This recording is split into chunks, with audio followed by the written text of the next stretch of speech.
আজি বিদ্যাৰ অধিষ্ঠাত্ৰী দেৱী মা সৰস্বতীৰ পূজা। জ্ঞান আৰু শিক্ষাৰ দেৱী সৰস্বতীৰ বন্দনা কৰিবৰ কাৰণে এই পূজা অনুষ্ঠিত কৰা হয়। প্ৰতি বছৰে মাঘ মাহৰ শুক্লপক্ষৰ পঞ্চমী তিথিত উদযাপন কৰা হয় সৰস্বতী পূজা। বাগদেৱীৰ বন্দনাৰে মুখৰিত ৰাজ্যৰ চৌপাশ।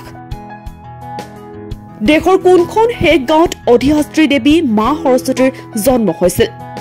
ধৰ্মীয় বিশ্বাস অনুসৰি ব্ৰহ্মাৰ মুখৰ পৰাই মা সৰস্বতীৰ জন্ম হৈছিল। প্ৰথম বাগদেৱীৰ আবিৰ্ভাৱ হৈছিল পৃথিৱীত, স্বৰ্গত নহয়। বাগদেৱীৰ জন্ম উত্তৰাখণ্ডৰ মানা গাঁৱত বুলি বিশ্বাস কৰা হয়।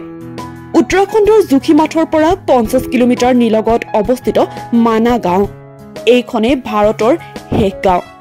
ভৌগোলিক অৱস্থানৰ উপৰিও এই গাঁওখন ধৰ্মীয় দৃষ্টিকোণৰ পৰাও অতি গুৰুত্বপূৰ্ণ, কাৰণ এই গাঁৱতে দেৱী মা সৰস্বতীৰ জন্ম হৈছিল বুলি বিশ্বাস কৰা হয়।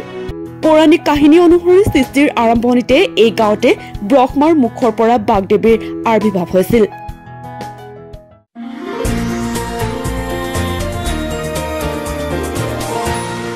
এনিটক্স, সতৰ বিপৰীতে ৰাইজৰ স্বাৰ্থত।